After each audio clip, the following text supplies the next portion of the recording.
नमस्कार दोस्तों, अगर आपको कोलकाता नाइट राइडर्स और चेन्नई सुपर किंग्स के बीच खेला गया आईपीएल का 33वां और सबसे रोमांचक महामुकाबला पसंद आया हो तो आप इस वीडियो को एक लाइक जरूर करें। दोस्तों, इस वीडियो का लाइक टारगेट 400 लाइक्स का है, तो दोस्तों इस वीडियो को आप दिल से लाइक जरूर करें। दोस्तों, आईपीएल 2023 के 33वें और एक और सबसे रोमांचक महामुकाबले में आईपीएल इतिहास की दो बड़ी टीमें एक दूसरे से भिड़ी। इस बार नीतीश राणा की कोलकाता नाइट राइडर्स के सामने महेंद्र सिंह धोनी की चेन्नई सुपर किंग्स की टीम खड़ी थी। इस रोंगटे खड़े कर देने वाले महामुकाबले में कोलकाता के कप्तान नीतीश राणा ने टॉस जीता और पहले गेंदबाजी का फैसला लिया और चेन्नई की टीम को पहले बल्लेबाजी के लिए आमंत्रित किया। उसके बाद रनों की बारिश करने के इरादे से चेन्नई के दो दिग्गज ओपनर बल्लेबाज मैदान में उतरे। ऋतुराज गायकवाड़ और डिवॉन कॉनवे के कंधों पर इस महामुकाबले में अपनी टीम को एक विस्फोटक ओपनिंग शुरुआत दिलाने की एक बड़ी जिम्मेदारी थी और चेन्नई के बेहतरीन फॉर्म में चल रहे ओपनिंग जोड़ी ने इस मुकाबले में भी अपनी टीम के लिए सबसे बेहतरीन बल्लेबाजी करती नजर आई। आपको बता दें कि चेन्नई की ओपनिंग जोड़ी इस मुकाबले में भी कोलकाता की गेंदबाजी के लिए सबसे बड़ा खतरा साबित हुई। खास करके दोस्तों, डिवॉन कॉनवे इस मुकाबले में फिर एक बार चेन्नई के लिए सबसे बेहतरीन पारी खेल रहे थे, तो वहीं उनका साथ दे रहे ऋतुराज गायकवाड़ भी गजब के अंदाज में बल्लेबाजी कर रहे थे। दोनों ने मिलकर देखते ही देखते अपनी अर्धशतकीय साझेदारी भी पूरी कर ली। ऋतुराज गायकवाड़ और डिवॉन कॉनवे की इस लाजवाब बल्लेबाजी ने शुरुआत से ही कोलकाता की गेंदबाजी को बैकफुट पर रखा था। ऋतुराज गायकवाड़ और आपको बता दें कि डिवॉन कॉनवे ने मिलकर लगभग पारी के 7वें ओवर तक बल्लेबाजी करी और अपनी टीम को 73 रनों तक पहुंचाया। लेकिन फिर पारी का 8वां ओवर डालने सुयश शर्मा ने सेट हो चुके ऋतुराज गायकवाड़ को क्लीन बोल्ड कर दिया। आपको बता दें कि ऋतुराज गायकवाड़ 20 गेंदों में आपको बता दें कि 20 गेंदों में 35 रन बनाकर आउट हो गए। ऋतुराज गायकवाड़ के जल्दी आउट हो जाने के बाद अजिंक्य रहाणे बल्लेबाजी करने मैदान में उतरे और फिर यहां से अजिंक्य रहाणे ने डिवॉन कॉनवे के साथ मिलकर फिर एक बार चेन्नई की पारी के लिए साझेदारी बनाना शुरू कर दिया। इसी बीच सेट हो चुके डिवॉन कॉनवे ने अपना अर्धशतक पूरा कर लिया। लेकिन दोस्तों, अर्धशतक पूरा करने के बाद पारी के 13वें ओवर की पहली ही गेंद पर सेट हो चुके डिवॉन कॉनवे को वरुण चक्रवर्ती ने डेविड विजा के हाथों कैच आउट करा दिया। आपको बता दें कि डिवॉन कॉनवे 40 गेंदों में 56 रन बनाकर आउट हो गए। दोनों ही चेन्नई के सेट ओपनर बल्लेबाज आउट हो चुके थे। कोलकाता के गेंदबाजों ने अब इस मुकाबले में वापसी कर ली थी। पूरी कोलकाता की गेंदबाजी को लग रहा था कि अब चेन्नई की टीम के विकेट गिरने का सिलसिला शुरू हो गया है।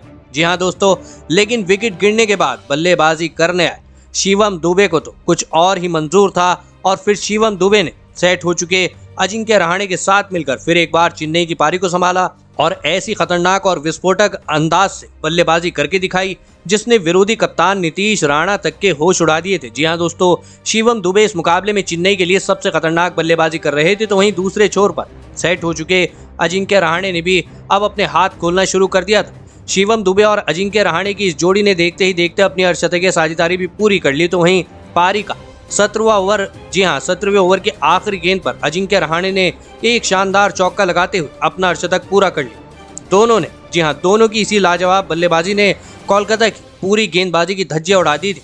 तो वहीं अजिंक्य रहाणे के बाद उनके साथी खिलाड़ी शिवम दुबे ने भी एक शानदार छक्का लगाते हुए अपना अर्धशतक पूरा कर लिया। आपको बता दें कि शिवम दुबे और अजिंक्य रहाणे की साझेदारी ने चेन्नई के कप्तान महेंद्र सिंह धोनी तक को हैरान कर दिया था। शिवम दुबे और अजिंक्य रहाणे ने मिलकर लगभग पारी के 17वें ओवर तक बल्लेबाजी करी और दोस्तों आपको बता दें कि अपनी टीम के लिए 194 रन स्कोर बोर्ड पर लगाए। लेकिन फिर पारी का 18वां ओवर डालने कुलवंत खेजरोलिया ने आपको बता दें कि सेट हो चुके शिवम दुबे को जेसन रॉय के हाथों कैच आउट करा दिया। शिवम दुबे 30 गेंदों में 5 छक्के और 2 चौकों की बदौलत 238 की स्ट्राइक रेट से 50 रनों की विस्फोटक पारी खेल आउट हुई।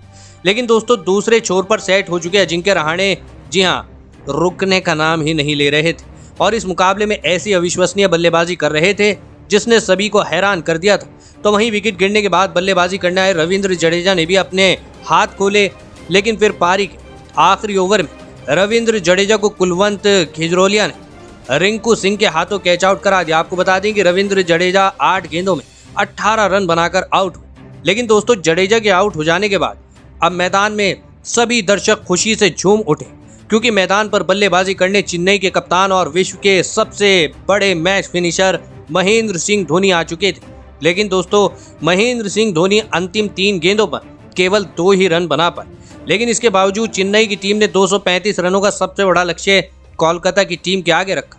उसके बाद चेन्नई से मिले 236 रनों के विशाल लक्ष्य का पीछा करने कोलकाता के 2 दिग्गज ओपनर बल्लेबाज मैदान में उतरे। एन जगदीशन और सुनील नारायण के कंधों पर इस महामुकाबले में अपनी टीम को एक विस्फोटक ओपनिंग शुरुआत दिलाने की बड़ी जिम्मेदारी थी। लेकिन दोस्तों चेन्नई की तेज गेंदबाजी ने कोलकाता की इन उम्मीदों को पारी के शुरुआती ओवरों में ही तोड़ दिया और पारी का आपको बता दें कि पहला ही ओवर डालने आए आकाश सिंह ने सुनील नारायण को क्लीन बोल्ड कर दिया। सुनील नारायण बिना खाता खोले ही आउट हो गए।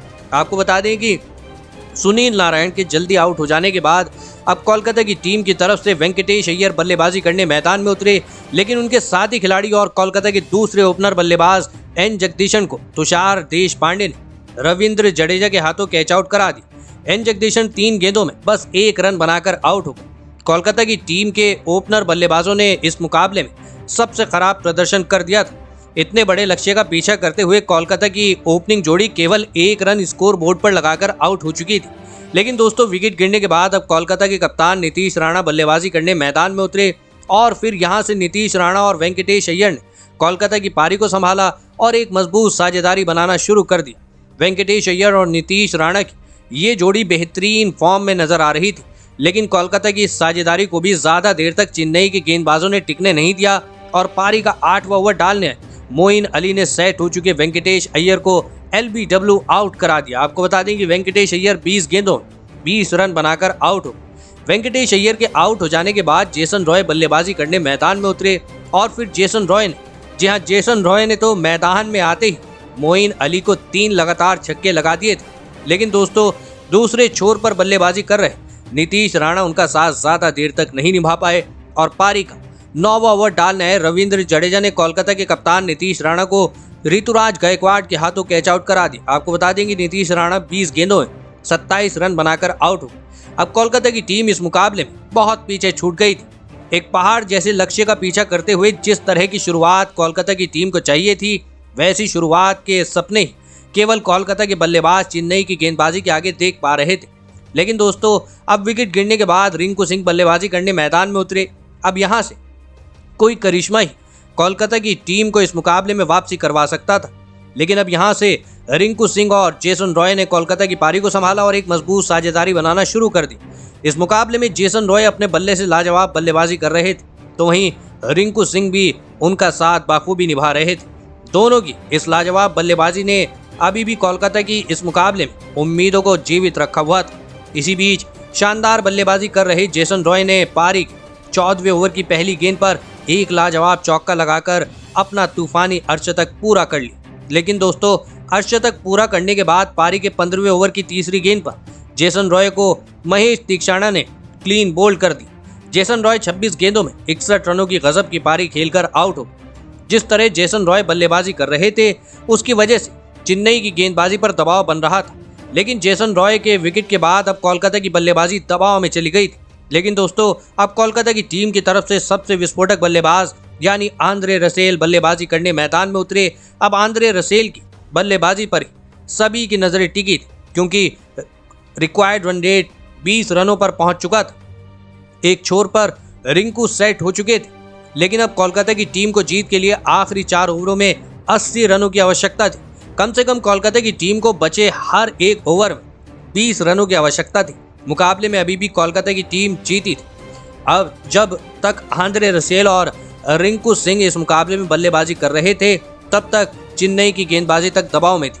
लेकिन पारी का 17वां ओवर डालने, जी हां आपको बता दें कि पातिराणा ने कमाल करके दिखाया और चेन्नई के लिए सबसे बड़ा खतरा बने आंद्रे रसेल को शिवम दुबे के हाथों कैच आउट करा दिया। आंद्रे रसेल 6 गेंदों में 9 रन बनाकर आउट हो। कोलकाता की टीम के लिए कोई भी फैसला सही साबित नहीं हो पा रहा था। आंद्रे रसेल का विकेट कोलकाता की टीम के लिए किसी सदमे के तरह था। आंद्रे रसेल के आउट, जी हां, विकेट गिरने के बाद भी एक छोर पर रिंकू सिंह अपनी पूरी जी जान लगाकर बड़े शॉट खेलने की कोशिश कर रहे थे, लेकिन महेंद्र सिंह धोनी के चालाक दिमाग के आगे कोलकाता की पूरी टीम ने घुटने टेक दिए थे। कोलकाता का कोई भी बल्लेबाज धोनी के रणनीतियों को समझ ही नहीं पा रहा था। महेंद्र सिंह धोनी की इस मुकाबले में कप्तानी ने कोलकाता जैसी खतरनाक बल्लेबाजी वाली टीम को दबाव में रखा था। एक छोर से अकेले रिंकू सिंह, महेंद्र सिंह धोनी और चेन्नई सुपर किंग्स की पूरी गेंदबाजी से अकेले भिड़ रहे थे। रिंकू सिंह ने इस मुकाबले में 32 गेंदों में 53 रनों की शानदार पारी खेली, लेकिन महेंद्र सिंह धोनी के अनुभव को रिंकू का ये नया जोश नहीं रोक पाया और अंत में जाकर रिंकू सिंह भी कोलकाता की टीम को इस मुकाबले में जिता नहीं पाए और अंत में जाकर 49 रनों से चेन्नई की टीम ने इस मुकाबले को अपने नाम कर लिया। लेकिन दोस्तों, चेन्नई की इस लाजवाब जीत में सबसे बड़ी भूमिका निभाई चेन्नई के सबसे अनुभवी बल्लेबाज अजिंक्य रहाणे ने। जी हाँ दोस्तों, अजिंक्य रहाणे ने इस मुकाबले में 29 गेंदों में 71 रनों की विस्फोटक पारी खेली, जिसमें उन्होंने 6 चौके और 5 छक्के लगाए। तो वहीं अजिंक्य रहाणे इस मुकाबले में 244 की स्ट्राइक रेट से बल्लेबाजी कर रहे थे और अजिंक्य रहाणे की इसी लाजवाब बल्लेबाजी की वजह से चेन्नई की टीम 235 रनों का विशाल लक्ष्य कोलकाता को दे पाई। तो दोस्तों, आप अजिंक्य रहाणे की इस शानदार बल्लेबाजी के लिए उन्हें 10 में से कितने अंक देना चाहेंगे? आप अपनी राय नीचे कमेंट में देना बिल्कुल भी ना भूलें। धन्यवाद।